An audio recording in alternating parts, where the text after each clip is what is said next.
Jana, querida Janaína, agora é sua vez. Seja bem-vinda. A gente já teve a oportunidade de estar há 2 anos atrás fazendo uma atividade, né, Janaína? Hoje eu estava vendo as fotos. E agora, mais uma vez, está aqui com a gente para a gente conversar sobre esses invisíveis que estão lá no trabalho rural, tá? Agora, use esse espaço para nos abrilhantar como você sempre faz. Obrigada. Boa tarde, pessoal, a todos. Eu agradeço o convite do Crash Quilombola, né? Um lugar em que eu passei uma parte da minha vida compartilhando com essa equipe. Agradeço muito mesmo. E também fui coordenadora do IPET, né? De erradicação, programa de erradicação do trabalho infantil. E é com muito prazer, muito gosto que a gente vem compartilhar um pouco dessas experiências e também falar desse assunto tão importante, né? Que traz para nós e ainda é uma realidade, né? Em que muitos têm banalizado. Eu queria começar minha fala compartilhando com vocês a necessidade das estatísticas, né? Da gente poder tá atualizando os dados, não só a quantidade ou o sexo, mas também as formas de trabalho infantil que são colocadas, né, no nosso país, né?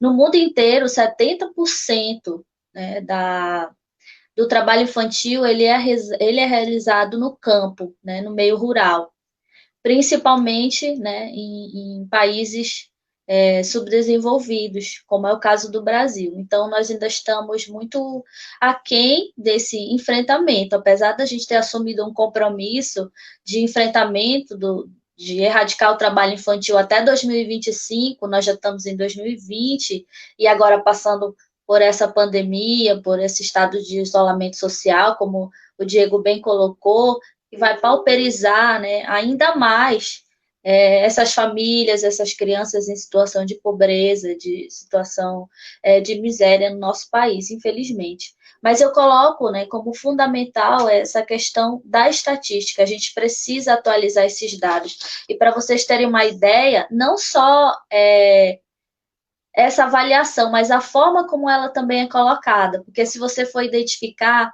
de 2015 para 2016, os dados eles sofreram uma brusca redução. Mas por que aconteceu isso? Por conta da forma da metodologia, onde se excluiu, né, o trabalho infantil realizado por crianças que se autossustentam. Então uma estatística mascarada. E a gente vê que eles têm protelado a identificação desses tipos de trabalho e dessas estatísticas. Isso é um grande problema. Agora, para a gente falar de fato dessa temática, a gente precisa levantar principalmente uma questão histórica. Nós custamos muito a falar, a identificar a criança e o adolescente e a conceituar a infância. Né? Sempre crianças eram vistas como mini adultos, que podiam fazer todas as coisas de adulto. Então, nós custamos muito a garantir, a voltar o olhar, né, para a primeira infância e para o trabalho infantil, então, foi algo que ainda é uma discussão, mas nós vamos trazer um pouco mais na frente. Mas é importante que todos vocês saibam que a nossa primeira lei, né, que veio trazer essa temática, ou pelo menos tocar no assunto de ser criança ou adolescente, foi a Lei Áurea, né? A lei do ventre livre, na verdade, a lei do ventre livre, que trouxe que os filhos de escravos, a partir de 1870, que fossem filhos de escravo, mas que nascessem nesse ano, eles já seriam livres. Então, você vê que esse fator histórico, ele remonta à escravidão, né? Então, as crianças trabalhavam como adultos em lavouras, a gente consegue visualizar a história aqui no Brasil, principalmente nas lavouras de cana-de-açúcar, nas lavouras de café ao longo da história. E é muito triste a gente ver que a gente ainda recorre a essa história, né? E a gente ainda não conseguiu enfrentar e erradicar, de fato, o trabalho infantil, né? A partir de 1940 que já veio a criminalização do trabalho análogo à escravidão, o trabalho escravo. E aí entra o trabalho infantil, mas não especificamente com a idade de ser criança ou de ser adolescente. Então, nós custamos muito a garantir esses direitos. Então, só a partir da década de 80, né, com os movimentos sociais, né, a organização dos movimentos sociais, que se passou a comentar sobre isso, a conceituar exatamente o que é infância, o que é adolescência, e a partir daí entrou na Constituição Federal, né, de 1988. Em 1990, o advento do ECA, né, o Estatuto da Criança e do Adolescente, que foi assim uma grande vitória, que é um documento muito completo, elogiado inclusive internacionalmente, mas que ainda, infelizmente, não é colocado em prática por muitos motivos, né? Principalmente a questão cultural, né? Eu acho que o Diego falou muito bem sobre isso também, que está enraizada culturalmente em muitos lugares, e de banalizar a pobreza, né, gente? Infelizmente, isso também é um fator. E, assim, o trabalho infantil, gente, ele tem cor, né? O trabalho infantil ele é realizado principalmente por adolescentes. Já se tem uma visão agora de proteger mais a criança, inclusive na situação de exploração sexual, né, de crianças e adolescentes. É como se porque são duas campanhas, né? Apesar da campanha da exploração sexual ter sido em maio, e a do trabalho infantil em junho, mas elas estão totalmente relacionadas, né? Porque elas trazem uma dimensão muito próxima, que é essa exploração do trabalho infantil, e uma das piores formas dele é o trabalho de sexual, né? A exploração sexual. Esse é um grande problema. E a gente vê que esse trabalho infantil ele é realizado principalmente por adolescentes, né, por meninos e por negros. Isso também é uma questão a ser colocada. E quando a gente vê um mapa do trabalho infantil no Brasil, o estado do Pará e o estado da Bahia são um dos principais estados que estão passando por isso, né? E é assim, o trabalho infantil ele tem duas dimensões principais que a gente precisa abordar. Primeiro, a questão econômica. Ela está muito relacionada à pobreza, né? Quem vocês não conheceu, né?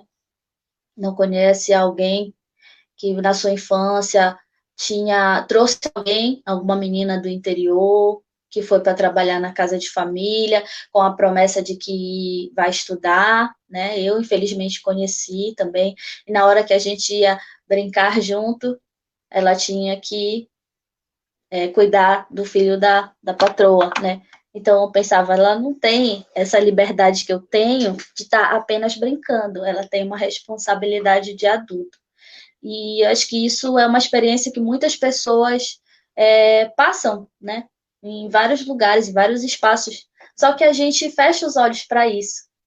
Fecha os olhos não por maldade, mas porque não sabe o que se fazer.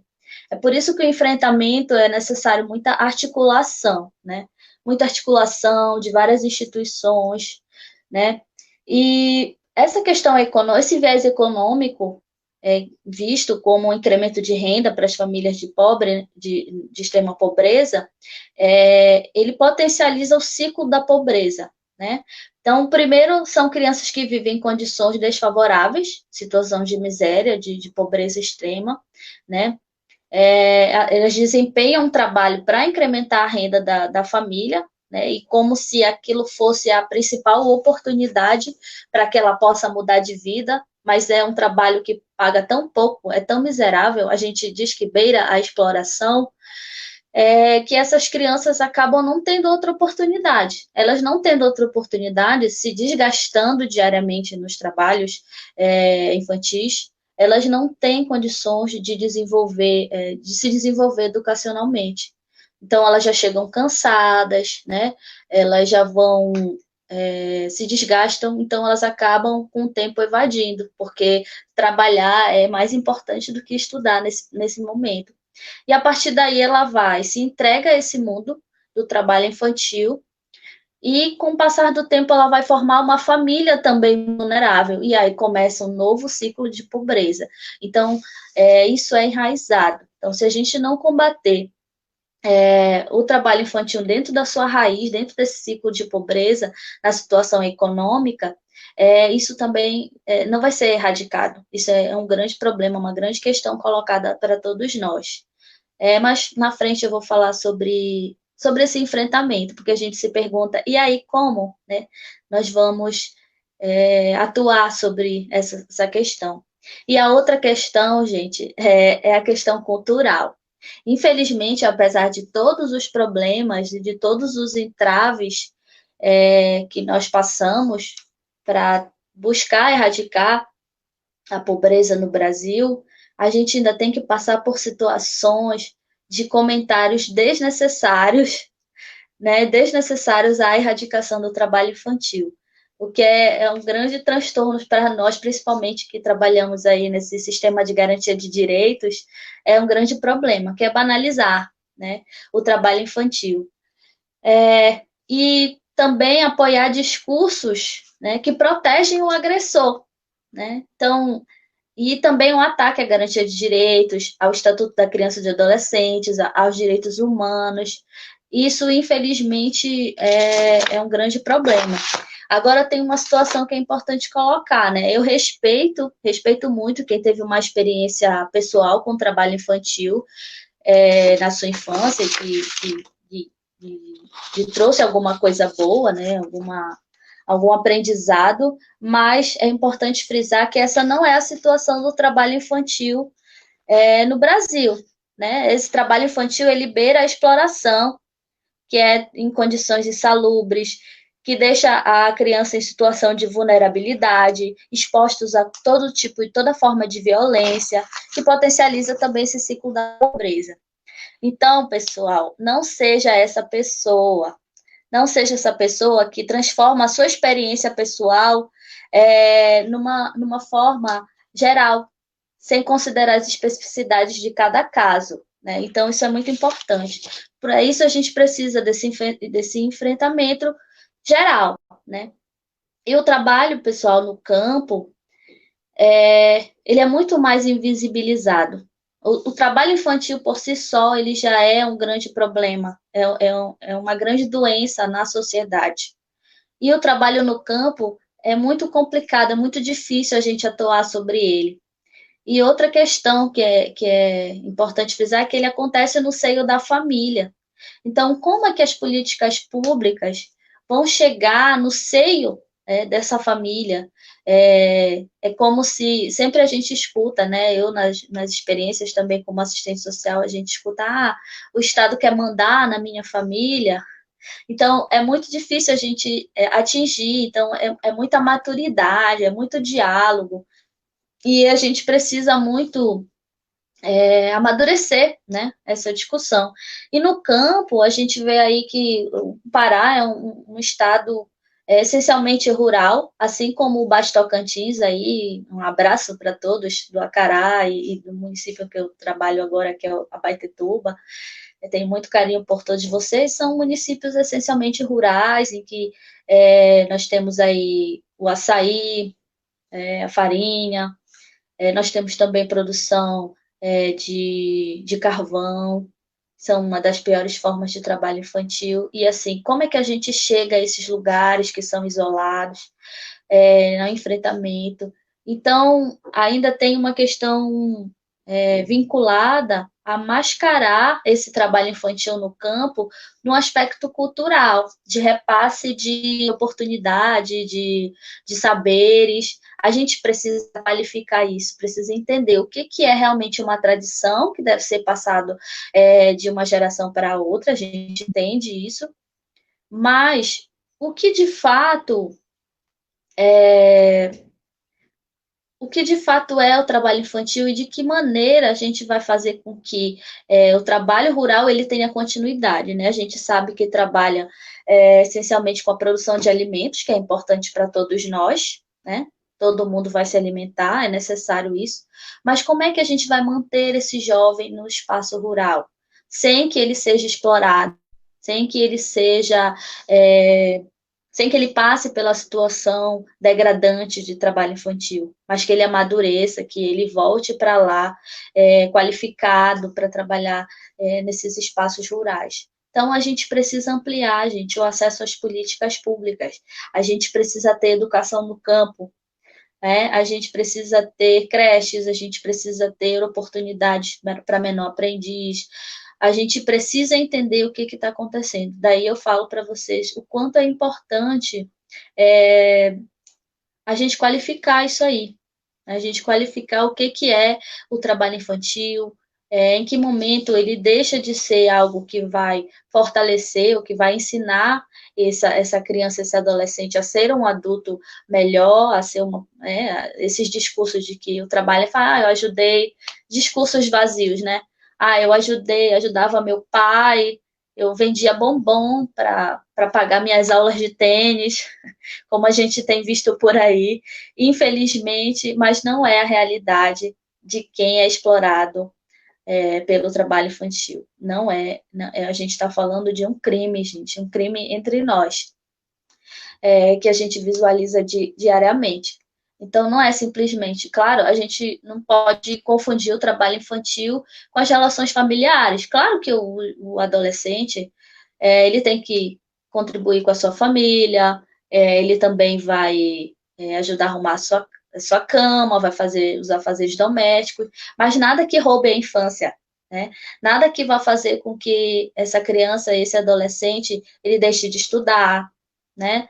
Ou que ele vai se prejudicar, ele vai sofrer algum acidente de trabalho, porque isso também é muito importante a gente frisar. Essas crianças que estão inseridas no trabalho infantil, principalmente no campo, elas não têm a coordenação motora totalmente formada e são muito mais vulneráveis a riscos de acidentes de trabalho, né? A gente conhece muito disso. E nesses nossos trabalhos diários, a gente consegue ver como é que a gente realiza, de fato, o enfrentamento, né, desse trabalho infantil. A primeira coisa é a articulação com diversos atores da garantia de direito, né? Todo mundo precisa estar convergindo para a mesma causa. É por isso, gente, que é um atraso a gente ter que desmistificar de discursos culturais, de naturalização desse trabalho infantil.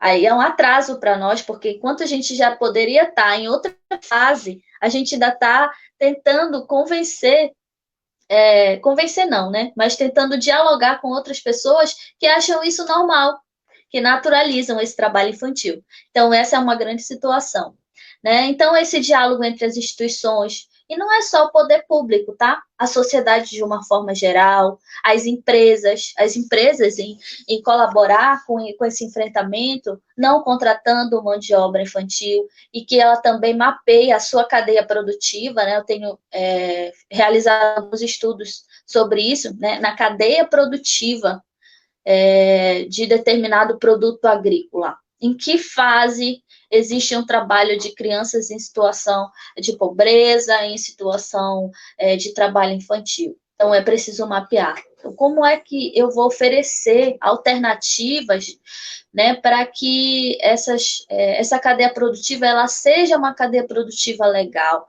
Então, as empresas também precisam se envolver nisso, nós, enquanto sociedade, também denunciando, né? E assim, nós profissionais da linha de frente, né, que teve garantias alternativas nós devemos oferecer para as famílias uma alternativa.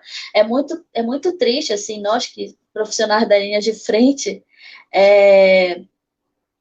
ter que chegar numa família e conversar sobre o trabalho infantil, né? É muito difícil, porque a primeira coisa que a gente escuta, principalmente, se ele não vai comigo, ele vai fazer o quê? Porque parece que a única alternativa do pobre é trabalhar, porque se ele não trabalhar, ele vai se marginalizar. Infelizmente, a gente precisa oferecer aquilo que está no Estatuto da Criança e do Adolescente, né? O direito à família, o direito à educação, o direito ao lazer, toda criança precisa disso, e isso é muito importante. E aí nós também, profissionais, temos essa dificuldade, né? Como é que nós vamos qualificar esse discurso? Nós vamos convergir para um discurso único sobre o trabalho infantil se a gente também não tem para onde encaminhar, se a gente sente essa dificuldade, né, de articulação. É por isso que é algo que tem que ser de todos, né? E a outra questão é, assim, mais uma vez falando sobre a questão da estatística, existe o CAD único, né? O CAD único, ele tem uma parte que se preenche sobre o trabalho infantil, que quase ela não é notificada. Mas por que isso não é porque é feio, né? Ninguém fala que tem um filho em situação de trabalho infantil. Então, querendo ou não, a pessoa sabe que é errado. Mas se a gente não preencher, normalmente a gente faz muito isso através da busca ativa, né? Que a gente vai nas casas e a gente vai constatar, porque da pessoa falar, isso já é quase impossível.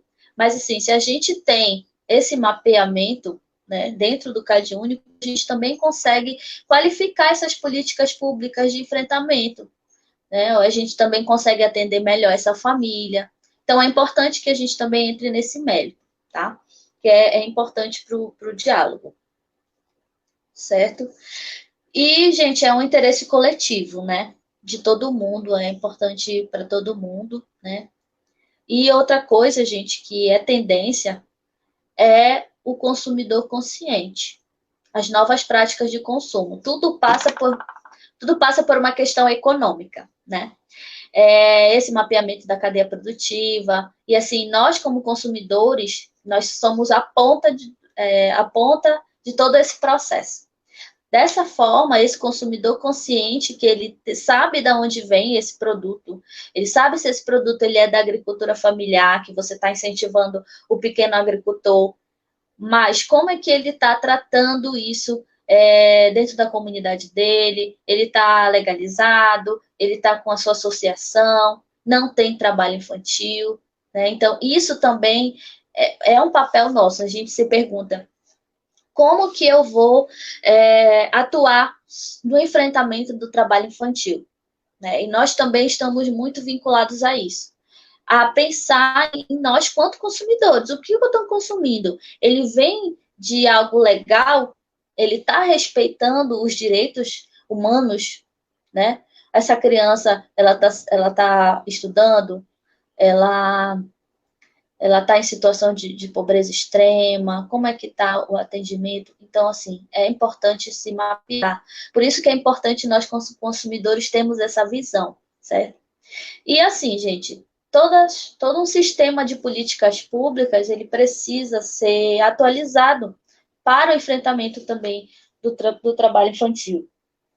Então, a inserção de creches, menor aprendiz, e eu tive a experiência de ser menor aprendiz na minha escola lá, com 15, 16 anos, e para mim foi fantástico, né?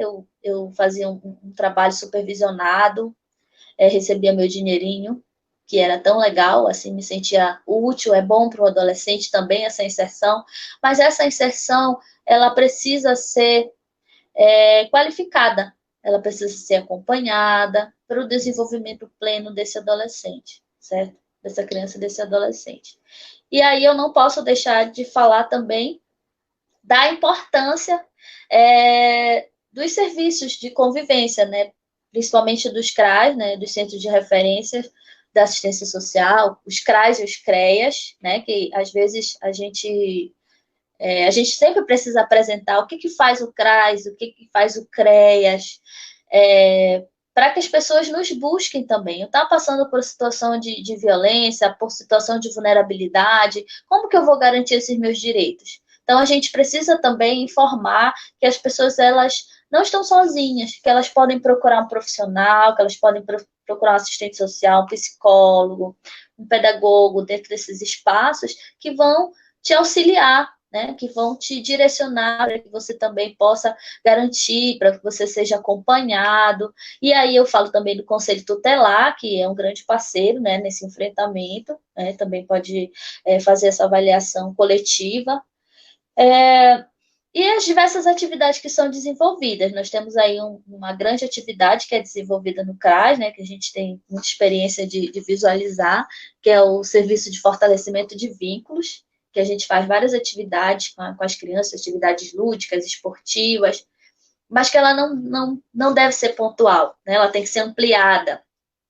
As crianças, as famílias, elas precisam saber que elas vão para suas lavouras, elas vão trabalhar, mas que a criança ela vai estar num lugar bom, um lugar em que ela vai aprender, em que ela não vai se marginalizar. Ela precisa ter segurança, né, de que esses espaços eles estão aí para colaborar com o crescimento dessa criança e desse adolescente, certo? E, no mais, pessoal, eu fico muito feliz novamente, né, com o convite de estar compartilhando mais esse espaço de diálogo, de debate, né? Tá todo mundo buscando se atualizar nesse novo processo de isolamento social, mas usando as tecnologias, e tá todo mundo do CRAS e do Acaraí de parabéns pela iniciativa, e podem contar comigo sempre que vocês precisarem para compartilhar o que quer que seja. Eu agradeço a todos que estão nos assistindo. E é isso, gente. Muito obrigada, viu? Qualquer dúvida, eu estou à disposição. Obrigada, Jana, como sempre, dando show, né, amiga? Olha, obrigada. Acho que foi legal a tua fala quanto à questão do CRAS, né, da nossa importância nessas comunidades, principalmente ali na Alta Viária, que a gente acaba não só atendendo os quilombolas, mas também as outras comunidades também. E, acima de tudo, dando oportunidade, né, para essas crianças. Eu vou chamar o Diego para a gente continuar. Antes de continuar, eu quero mandar um beijo para a Nildes, que está assistindo, para Dani, para a equipe toda do CRAS Quilombola, que está aqui me apoiando, como sempre, que a gente é uma equipe que uma apoia a outra, para o secretário Edlin, para a Marisa, a coordenadora da Vigilância Socioassistencial, e para a Joquebete, para todos os nossos funcionários que estão aqui, para os nossos amigos também, que muitos eu não conheço, que estão nos acompanhando.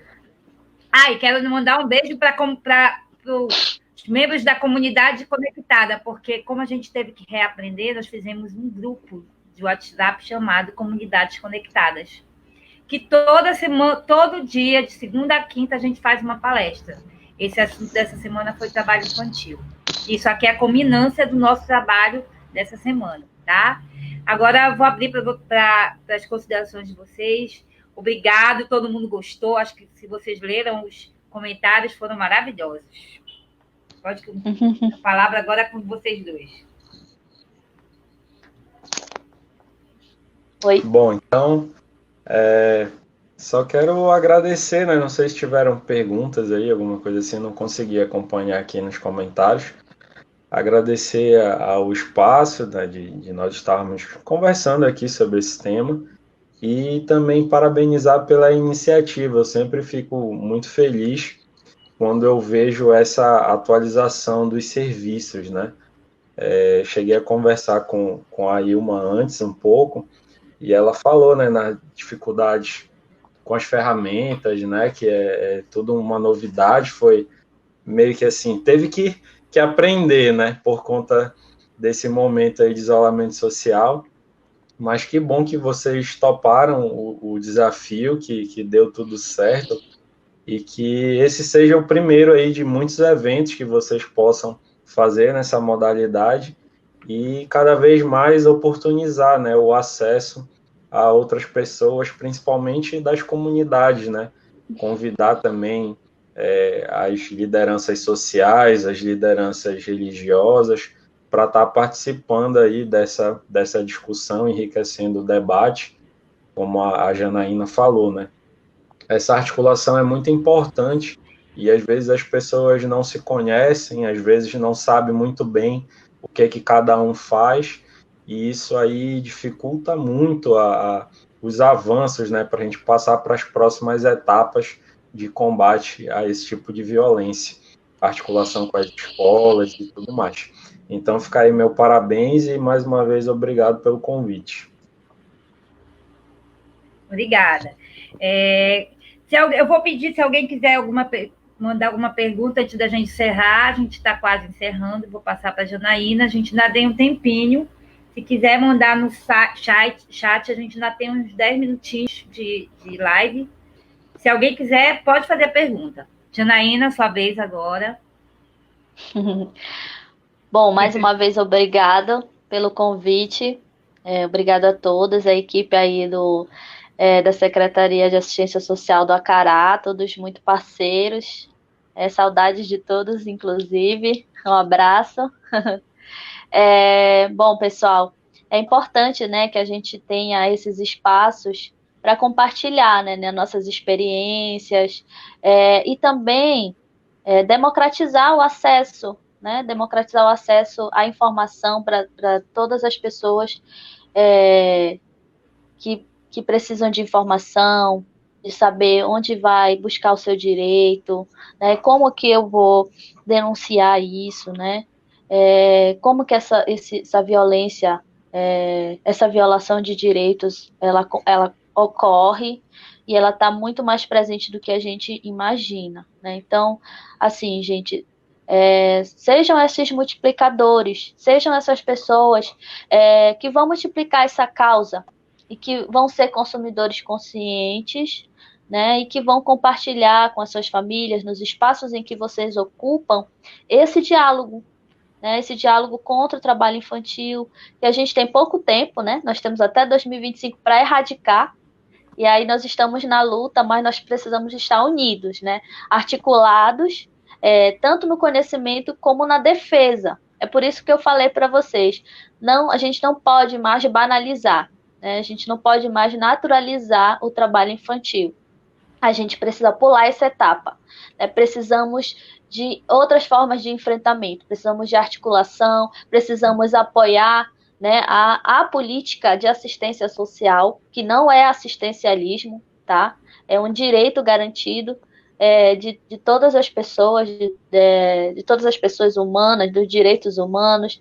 Então, todas as pessoas precisam ter esse acesso. Então, eu agradeço novamente a oportunidade para todos e eu fico à disposição para qualquer dúvida, tá? Obrigada. Tem uma pergunta, não sei qual dos dois vai poder responder. A Marise Lima, que é assistente social, supervisora do Criança Feliz lá no Creche Quilombola, ela pergunta: quais os canais de denúncia para áreas rurais? São os mesmos da cidade? Haja visto que existem áreas que são distantes das delegacias. Até porque o Acará, para quem não conhece, é um município que as distâncias elas são gigantescas, né? São muito longas, muito grandes as distâncias.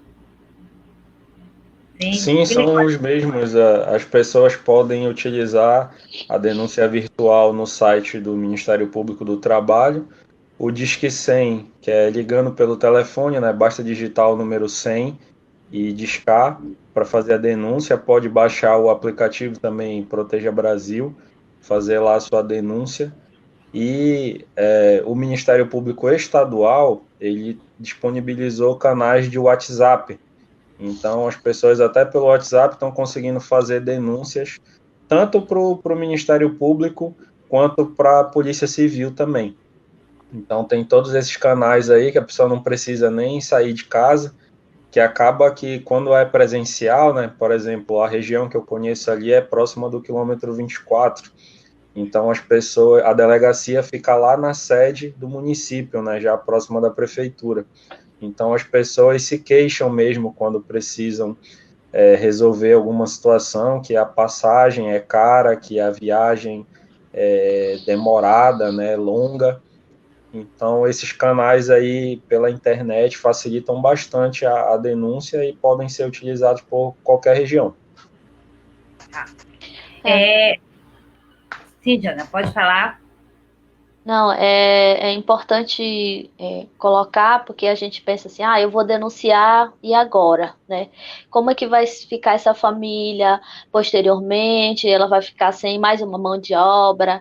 É por isso que a gente precisa estar agregado, assim, juntos, né, nesse contexto, cobrando políticas públicas de enfrentamento, cobrando espaços, incentivando projetos sociais dentro das comunidades, de esporte, de lazer, né? Eu fui uma adolescente que, com muito apoio da minha família, tive acesso a tudo isso, né? Mas, mesmo vindo de escola pública, não era isso a realidade de todos os bairros, né? Aqui na minha cidade, aqui em Belém. Mas no campo, essa situação ela é muito mais agravante, porque, assim, como profissionais, a gente já sente a dificuldade de chegar em determinadas regiões. Nós aí do CRAS Quilombola temos momentos em que a gente precisa ir pelo rio ou pelas estradas, né? E é um problema, porque às vezes a gente não consegue chegar, às vezes não tem combustível. Então a gente precisa cobrar, né, que isso seja que nós tenhamos acesso para poder acompanhar essas famílias, né? Porque isso é um processo fundamental para que a gente possa garantir esses direitos. Isso é verdade. Eu acho que por esse motivo que a gente está utilizando os meios eletrônicos, porque nós não poderíamos deixar as comunidades, nesse momento, sem informação nenhuma, quando a gente também não pode nem ir nas comunidades, porque também é um risco a gente ir lá. Para eles, não para nós. Eu queria registrar que a nossa coordenadora da Básica, Ideucides Reis, mandou uma mensagem agradecendo para todos, mandou um beijo para todos e obrigado, né? Ela agradeceu pela presença de vocês. E eu queria registrar que a Cássia Laiane, que foi nossa coordenadora do IPET depois da Janaína, que hoje mora no Rio Grande do Sul, também está assistindo a gente. Que bacana. Em Santa Catarina, desculpa. Ela também está nos assistindo. Tá? Então, mais uma vez, obrigada. Eu acho que esse momento ele é importantíssimo, mas o combate ao trabalho infantil ele é diário. Isso aqui só é o dia de conscientização. Hoje só é o dia da conscientização. Mas todos os dias é dia de combate ao abuso, exploração, sexual, ao trabalho infantil e a qualquer forma de violação de direitos. E nós, CRAS Quilombola, que estamos na comunidade, CRAS Pantanal, que está lá na cidade e lá numa parte do baixo, o CRAS Alegria, que está lá trabalhando o Alto Acará, e também o CRES, somos uma rede socioassistencial que trabalha conjunto e que precisa de todas as outras redes, como a saúde e a educação. E todos nós juntos fazemos o braço. Eu estou tendo a grata surpresa de trabalhar muito bem com a rede de educação e a rede de saúde na área da alça viária. A gente monta trabalho junto, infelizmente nós paramos por causa agora desse momento, mas é uma rede que funciona. E é muito bom ver o trabalho funcionar. Obrigada novamente para os dois. Agora vamos abrir para as considerações finais. Não tem, eu acho que nem mais nenhuma pergunta. Vou registrar também a presença do CREAS, a Isabela, a Elisângela também estão assistindo. Obrigada pela presença de vocês. Podem fazer as considerações finais. Bom, eu já tinha feito, né? Então é só desejar um bom final de semana a todos aí, quem tiver com seus namorados, namoradas, esposas, né, que possa aproveitar também aí o Dia dos Namorados, o finalzinho da noite e o final de semana. Continue tomando cuidado, né, a pandemia ainda não passou, não fiquem batendo perna à toa na rua, só saem em caso de extrema necessidade, lembrem da máscara, né, de higienizar os produtos, as mãos, que é para a gente não perder o controle sobre isso e aumentar o número de casos novamente. Até mais. Obrigada. Janaína? É isso aí, pessoal. Fico muito feliz, né, de estar aqui novamente com vocês.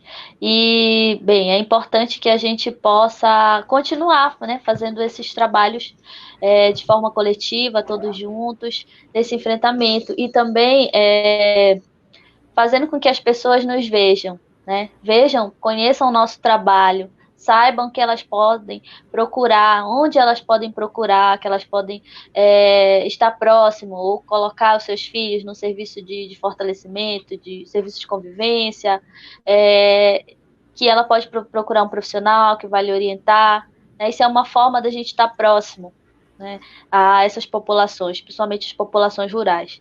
Então, eu agradeço novamente, eu espero que todos